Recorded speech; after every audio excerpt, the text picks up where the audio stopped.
Welcome to When I Fell in Love with Hip Hop. I'm your show host, Israel Picasso. We tuning live from St. Louis, Missouri. Today's guest is legendary Benzino. Can you let the people know where you from? For those of the new generation. Yeah. I'm from Boston, Mass. Roxbury, Dorchester, Massachusetts. For sure, for sure. All right, now I gotta ask you, man, when did you fall in love with hip hop? Shit, I was 11 years old at my grandfather's house in the South Bronx. So that was, I think, 1976. Okay. What made you fall in love with hip hop? Like, who was you listening to at that time, or you seen the beginning and everything? Well, my uncle taught me how to scratch. He had two Gemini turntables, and he taught me how to scratch. So I was 11 years old, and ever since then, man, I fell in love with culture. For sure, for sure. All right. Did you grow up with both parents in the household? Well, my dad did like 20 fed, so really it was just me and my mother. Yeah. Okay. What type of things you experienced growing up in Boston, Massachusetts? Like any other young guy. I mean, well, that ain't true. A lot of racism because Boston was segregated. But other than that, just project life. You know what I'm saying? When you were a kid, everything's an adventure, everything's fun. You know what I'm saying? So growing up in Boston, for me, in the projects was a lot of that was fun. you Yeah, know, for sure. Is it true your family was tied in with the Italian mafia? my dad was tied in with the mob in the North End of Boston and Rhode Island. Yeah, he was very much so, and I got to have an experience with those guys. The Angelos, the Patriarchas, a lot of other guys. Yeah, I got to experience that at a young age. Okay. How was the Almighty RSO founded and put together? Um, I was in Four Corners and hip hop. This was around maybe the early '80s. Hip hop started really, kind of booming and flourishing, and started coming to Boston more. I'd be back and forth at my grandparents in Brooklyn and the Bronx, so I think I was up on it a little earlier than Boston was. And yeah, it was just I came up with my own group. Um, my uncle had a group called Three the Hard Way in the Bronx. So I just wanted to emulate him and get my own crew. I called it the Almighty RSO crew. I was a DJ at first, Rock Shock and Ray Dog. That was my name. So, but yeah, we had formed a group. We would battle guys. We do block parties, house parties. I mean, we was the early days of hip hop. We was like really, really like that was our life. Other than of course outside selling drugs and hustling, but yeah, hip hop was like a major part of our life back then. Yeah. Now you were also a part of a group called the Made Man. Who did that group consist of? Myself, DJ Jeff Two Times, um, E Devious, and Cool Jesus, or rather Mr. Jesus. Okay. Now your name is different from Benzino. If I'm correct, where did the name Benzino come from? Free Trevor, my man Big Trev gave me that name. I was Ray Dog. I was known as Dog in Boston. So, I started snatching up a lot of Benzes, early. And he just Oh, called me okay. Benz. Yeah, and he called me Benzino, and it just stuck. He locked up now, but free. He's supposed to be Free seeing him supposed for to be sure. seeing some light in about 18 months. Free him. Yeah. Can you take us back to the first record deal that you got, and who was it with, and was it beneficial to you or more to the company? Well, Tommy Boy was one of a big independent label that had signed Queen Latifah, Naughty by Nature, Prince Raheem, which was the RZA from Wu Tang. That's when he first started out. Even Wu Tang kind of got their first start on Tommy Boy. Um, Independent label in New York. So us being from Boston, we got a single deal, and that was a major, major thing for us. It wasn't like a lot of money or anything, but just being signed to a record label, like that was major back then. That was like I think 1981, 82 maybe. Okay, I'm okay, sorry, I'm sorry, I'm sorry. That was like 1988, 89. Yeah, 89, yeah. Yep. okay. Now, during 1988, the Source magazine was created. How did you get a chance to have your hand in something so monumental in hip hop? I met Dave Mays in 87. We formed a friendship. He was going to Harvard, college Harvard. He was from DC. And we just forged a friendship. Um, he had three other college buddies that he started. the magazine with. It was one piece of paper that went to like a little small black and white book, and then ended up flourishing into the phenomenon that it became. I got to be partners with him in '94. And from then on, man, we did amazing things. 7 Source Awards, 192 covers. Um, we had 2 TV shows, Source All Access with Lisa Ray and Tretch. Um, the Source Sound Lab with Jeff Two Times, Ray J in Egypt. I gave Ray J like his first type of thing that he did on his own, after Moesha when he was a little guy. So, yeah, we did amazing things in those 18 years with Source Magazine. For sure, for sure. Now, the Benzino project was released in 2001, hitting number 84 on the Billboard 200 and 24 on the top R&B hip hop albums. What was it? Your reaction, being that the world was seeing something you brought to life as greatness? What was your reaction? Man, every time I hear that, I be smiling because it's not easy to make it on Billboard. And I've had a couple of singles and and albums and man, that's a great accomplishment. All I ever wanted to do was be an artist. Later on in life, I get caught up in a lot of controversies and with the magazine, but ultimately, you know, all I want to do is be an artist and a producer and be a part of having a major, music out there where I could tour the world, and I got a chance to do that. So that was one of my goals, and I accomplished it, and nothing ever felt better. Man, most definitely, most definitely. Now you got a record with Tupac called "Make It Through." How was it like working with him in the studio? Was his energy like everybody said it was? Well, Make It Through was we kind of remade it. The original one was called Killer, and that was the Okay, one with it was Freddie Fox's song, and he featured me and Pac. I met Fox at the studio in Queens, Power Play. Tupac came through with Stretch, rest in peace, Alamo, the peace stretch. the brand Nubian DJ, his brother Mo Preem, and we just did the song. Sid, who was a Naughty by Nature producer, had worked with KG a lot. SYD had produced it, and the song was called Killer, and it was dope. This is when Pac had did Juice, so what I'm saying. Like he had been with the digital underground and shit. You know what I'm saying. So a lot of his joints I had heard, so I was a fan of his music. Man, real cool. We in there for a couple hours with each other, and that was it. Okay, okay. On to the next question. Is it true Tupac made Q-Tip and his crew cry after interrupting their speech? No, no, no, no, man. And I actually had a great conversation with Tip, the great legend Q-Tip. Okay, Q-Tip was accepting his award in '94. Pac had the entire Outlaws ran up on stage and did Out on Bail. And it was as dope as the performance was, and as dope as we wanted to have him. He wasn't scheduled, so it was a little spontaneous, and he had did it when Q-Tip was receiving his award. So of course, Tribe Called Quest wasn't too happy. Chris Lighty was there with them. Rest in peace to him. Fife. Rest in peace to Fife. Rest in peace to like Syke, Gaddafi, Noble, um, Fatal Hussein, Pac. They was all there. And, they all gone now. So I look back at the moment. The yeah, moment. Two amazing, legendary groups were. He was, Tribe yeah, was receiving the award. Pop came and performed with all the outlaws that were living. So as I look at it now, I'm just looking at the moment and just was blessed and fortunate just to be a part of it. Because when you look at it, a lot of those guys ain't here now, and that means something. for sure, for sure. Now, on to the next question. How did you get Sean Puffy Combs to produce Who is Benzino? What was that conversation like? I hooked up. The funny thing with that is that was a Kanye West beat. It's when Kanye wasn't known, and the beat kind of filtered through two other guys in Chicago, and then got to D Dot. D Dot Angeletti was part of Diddy's production team called the Hitmen, and I went to D Dot. Diddy got on the song, and the rest is history. Yeah, okay. Being that you co-created the Source Awards with Dave Mays, what was the East Coast West Coast war like at that time? What was your reaction actually to Puffy and Suge Knight dissing each other too? I mean, it was really Suge. It not necessarily wasn't Diddy. Diddy didn't wasn't distant Suge, but Suge came, said what he said. That's a famous line now.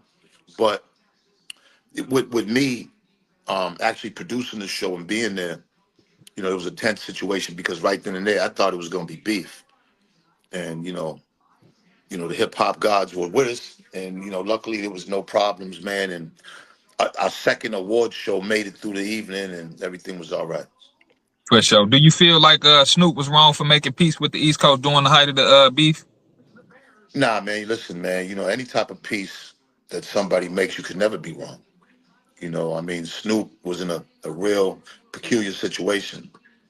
And even at the awards, if Snoop didn't say what he said, to kind of calm things down, who knows what would have happened. But I got respect for anybody that tries to make peace, especially when you get older and you're trying to calm things down, because a lot of times it just isn't about the artist. It's about everybody who the artist influences. And, when people beef over other people that have, they really don't have nothing to do with it. It's just a shame that somebody has to get hurt or lose their lives for something like that. So for Snoop to do that, big up to Snoop. Big up to Snoop Dogg, real spill. On to the next question. Now you became a father around 1997. How did becoming a dad make you look at life different? Um, everything about it, because you're living for your son now. Living for yourself. I was gang banging so hard that I decided to have a son because I didn't think I was gonna make it. And I wanted to leave my legacy. Once the son came, I felt like shit. I'm still here, and I might as well live for him now. And then the rest of them that came, Coy, Taj, Zeno. So I have another son, Samaj, with my girl. So kids, kids take the selfishness out of you. At least it's supposed to, because you're not just living for yourself; you're living for them too. That's real. That's real. Now you mentioned Corey LeRae. Did it make you nervous bringing your daughter in the music industry, being how wicked the music industry is? I necessarily didn't bring her in the music industry. She just all my kids were born in it. Like I was heavy, heavy, heavy. Always having studios. Always, my whole life was surrounded by the streets and hip hop, and they're really synonymous. So it was just my life. It really Yeah, wasn't. It was my lifestyle, and she grew up 100% in that. for sure. Did you always think she would become a star that she is today? Nah, man, I never thought that. My dreams for Corey was college, like any other dad, old school dad. You want your girl to go to college, meet a nice guy, get married. But she had other plans, and I'm super proud of her. And it's just, she's, the world don't know, she's not even, she's, believe me, she's just started. She has a lot more to give. And you know sometimes I'm still like in awe. I still gotta kind of like shake my head like it's a dream. But I'm super happy for her. And uh I'm all my kids. My son Ray, his name is Chavo. He's an artist also. He was signed to Interscope at 9 years old. My son Taj raps, and of course, Zeno was, so all my kids, man. All my kids are very talented in their own right. For sure, for sure. Now, how did you meet Cal Dawson? Oh, me and Cal just met from the streets. Cal, real street nigga. I'm a real street nigga. I think I was somewhere with Stevie and I met him, and we just clicked off, man. That's my guy, man. Salute to Cal Dawson Management. For sure, for sure. Big up to Cal Dawson for sure. What's your friendship like with Ja Rule? Me and Rule cool. We was real close back then. When I was damn near next door to him. Coy and his daughter went to school. My son and his son went to school. So we had a real close kind of family bond with each other for a minute, for a couple of years anyway. But I went all around the world with Ja, opening up for him. And yeah, you know what I'm saying? So got a lot of respect and love for Ja and his family. And uh, the thing we went through with Eminem and 50, it was almost like we got together to do that, but it was just by fate. We didn't even know each other, and I just so happened to move next door to him in Saddle River, New Jersey. And next thing you know what I'm saying, it's me and Ja against them. Then me and Ja against the world. So, I always have love for Ja. He's doing his thing, I'm doing my thing. I stay in Atlanta, he stay in Jersey, so we don't get to see each other. I ain't talked to him in a few months, but it's still my guy. Yeah. So you the original beef with 50 Cent and Eminem is stemmed from you just taking up for Ja Rule basically? Nah, not at all. Hell no. Ja Rule had nothing to do with my beef. Me and Eminem started going making songs, mentioning each other, and that blew up to what it did. And then John 50 had real personal beef from their hood. It just so happened 50 got signed to M, and I moved next door to Ja. Next thing you know, it's like we all beefing against each other. Yeah, for sure, for sure. What's your take on P Diddy documentary? Do you think 50 Cent was wrong for putting that out? I mean, listen, everybody's out here trying to make money, so I don't say what's right and wrong. I just think that you know when because we got to fight so hard against a system that's built against us by people who are not us. It's a shame we got to fight our own too.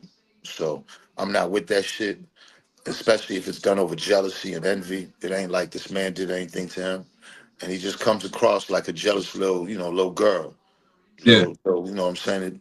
His wife was getting smutted out, so he's mad about that. But as far as opportunity goes, a nigga gonna take opportunity when he sees it. 50's always done that.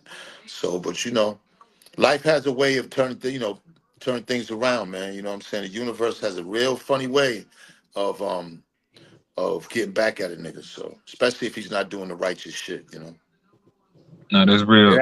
that's not me sticking up for Diddy because what Diddy did was horrible. You know what I'm saying? I'm not with none of that shit. And if Diddy would have paid niggas, he probably wouldn't have been in this problem. You know what I'm saying? But the things he did, the decisions he made were very questionable. I got a daughter, and definitely the shit that he did was a little bit too extreme. Not even a little bit too extreme, way too extreme. And he was way out of order with some of his decisions. But God forgives, everybody else should, and everybody That's what I was deserves gonna ask you. Do you everybody feel des- that he? every, Yeah, everybody deserves a second chance. yeah, yeah. Everybody deserves a second chance. That's what God said. So if you're saying something different, you're going against God. No, that's real. That's real. What you think about the sentencing? For us him getting 4 years? I think that was fair, based on everything he went through. You know what I'm saying? Surely the RICO would have been ridiculous, but I didn't think he was going to get that anyways. But I think, and I hate saying any jail time, but if it, him getting 20, 30 years in life and everything, that shit was like, hell no. So if, you know what I'm saying, shit, he did a couple of years, Diddy will be in a halfway house in 1 year and all that shit will be over with. For sure, for sure. Now, what do you think about all Diddy's friends turning their back on him when they was at the party celebrating with him, and now nobody there no more. Like everybody was with him That's when that's everything was regular good. shit. That's life. That Yeah, happens to that happens to you, me, and yeah. everybody around us. You know what I mean? His has different circumstances, but we all got circumstances where, you know, a motherfucker and that we love turned against us, family, friend. Hmm. You know what I'm saying? And we just got to deal with that. I mean, it all depends on how your spirit is. If people are turning on you because you got a bad spirit, well, that's your fault. But if people are turning on you because they got a bad spirit, well, shit, they got to live with that. I've come to like things that are out of my control and people that do things that I may seem are against me. I let that shit it's like blowing smoke in the wind. You know what I'm saying? It ain't, it really don't affect me. I had to learn that, of course, not that it affected me too much, but you put your emotions, me being a cancer and me put my emotions with anything. I used to be worked with a lot of emotions. Now I try to use as much logic as possible and who want to fuck with me, who don't. That's real. That's real. Now, you spoke on Gene Deal. What's your take on him wanting half of the money from 50 Cent for the documentary? Well, I mean, he I don't know about him wanting half the money or how it is, but he's already told all the stories on YouTube for free, or well, him getting paid. So you can't expect nobody to get you for a documentary when you're on 70,000 other platforms talking about this man and his life and how much he had for breakfast and what his shit looked like and what color was his shit and what he like. You know what I mean? Like, who the fuck does that? So I don't got no respect for him. Yeah. Okay, on to the next question. Now you went to Detroit, and you went to Eminem's store or whatever, and threw the spaghetti down. I seen it. What's your take on Trick? Basically trying to say he pressed you about that. Trick never said that. No, I saw an interview, not an interview. I saw a clip on YouTube, Yeah, right yeah. He before. never Yeah, mentioned my name. He never. yeah. So it's clickbait basically. I seen Trick. Last time I seen Trick was in Lennox Mall, man. He hugged me, man. Number love. Me and his brother got a movie with Dennis Reed, his brother D. So you know what I'm saying? I don't know. I Yeah, don't. I don't see these things. for Makes sure. no sense. Okay. What's your perspective on Netflix being taking over Warner Brothers? I mean, I think that's a power move. You know, I mean, shit. You know, because then they can all those movies can go straight to their platform. It makes sense. They want to control their own content, and Warner Brothers is one of the three biggest studios in the world. So, um, I think the next thing for them to do is put, you know, a dope ass kind of state of the art, never seen before Netflix movie theater, at least one in every city, so they could still, you know, if people still want to go out with their girl or go out with their family and go see something on a mega big screen, I think that would be dope. But I understand they really want to put a lot of content on their platform. I mean, Netflix needs it. You know, Netflix, boy. I mean, there's more foreign movies than regular movies, man. That should be whack sometimes. And I'm be honest, it's not. The deal ain't done. You know, Paramount. You know, like Paramount's still in the mix. So you know, we gotta wait and see what happens. For sure, for sure. All right. What's your take on AI, artificial intelligence taking over everything right now? I'm not with it. You know, I was outside before all this technology shit, and you know, life was better. Humans were better. Humans were better. Humanity was better. Um, this shit right here is frying motherfuckers' minds, man. For real, it's changing people. It's changing society. It's changing us as human beings. It's changing just this. Uh, it's just you know at it's a gift and a curse. It's all how you use it. If you use it for knowledge um, to help you do something that's going to benefit you, make you some money, then AI is dope. But if it's some shit that you want to copy and use to hurt, you know, use to expose and use to do all these different things, then yeah, that's fucked up. It's just, it really is like a gun. You know, you could take a gun to go hunt to eat, or you could take a gun to kill. It all depart. It's AI is like the new gun. It's the new weapon. And it really is going to determine how everybody uses it. Yeah. Okay, we got a few more questions, then we out of here. This next question, this is a fan question. What's your take on everybody saying basically that Puffy had something to do with Tupac and Biggie's murder? People just people are bored and lonely with their lives if they still on that. Like there's a man locked up right now, getting ready to go to trial for that. You know, Diddy had nothing to do with the death row chain getting snatched at the mall. Diddy had nothing to do with, you know, the guy getting stomped out in at the at the MGM. yeah. So I don't see how, you know, I don't see how that they would make Diddy a prime suspect. You know what I'm saying? Yeah, they just I think they going off of what Keefe D saying. He's recanting his statement saying Puffy paid him. Then he's saying Reggie Wright Jr. got something to do with it. And Listen, I'm gonna let the courts, the jury, and the judge deal with that. I just know that you know Pac had a lot of beefs. You know what I'm yeah, saying? Diddy was one of them, but to single out Diddy to say he did it just now because Diddy's on his, you know, yeah. because it's just a good thing to get clicks and comments. I ain't with that goofy shit. No, that's real. That's real spill. Now we spoke on artificial intelligence. Do you think the world is going into a new world order? It already has. It has. It already has. Bitcoin and you know streaming and all this shit that really. The thing is, all these financial situations like streaming, Bitcoin, everything. People in the hood don't even know what's going on with that. And there's so many ways that you could be jerked around with that. Yeah, So, you know, we're already there. The new world order is to keep you in the dark while people make money off you. You know, use you somehow, some way for food. You know what I'm saying? yeah, So I don't, I'm not we're already there. We're already transforming. People's minds and their behaviors are being run by, social media. And these waves, these powerful waves yeah, that come off this. So it's already happening. yeah. We in the MG war Absolutely. for sure, for sure. All right. What you think about today's era of hip hop? I mean, it's no standard. You know, when we was at the Source magazine, shit was held to a standard. The the there's no standard with the talent. Anybody is rapping because they're a personality on YouTube. So there's a lot of garbage out here, a lot of foolishness. It's just state of hip hop is probably one of the worst it's ever been. My Yeah, opinion. for sure, for sure. All right. One more fan question, and then I got my last question, and we out of here. How did well, not how. The fans want to know, was Love and Hip Hop scripted? I mean, my part wasn't. It looks like a lot of it is now, but back then, those were the early years, and everybody was kind of giving you a glimpse of who they was really in their life. Yeah, Those first 3 seasons, I think we had the dopest crew, anyways. Those are the yeah. most watched seasons ever. It So was. a lot of this shit, you could just tell that they're just trying to find things that we did and just kind of constitute them. So, So you really got into it with then you get into it with Stevie J on there? I mean, that was at at the reunion. Me and Stevie didn't talk for almost a year and a half after that reunion. So all that And shit was good. You know what I'm saying? But that's my brother. You go through shit. We ain't never been through that before. As far yeah, as reality TV. Reality TV is a very, very you know, you gotta have thick skin for that shit.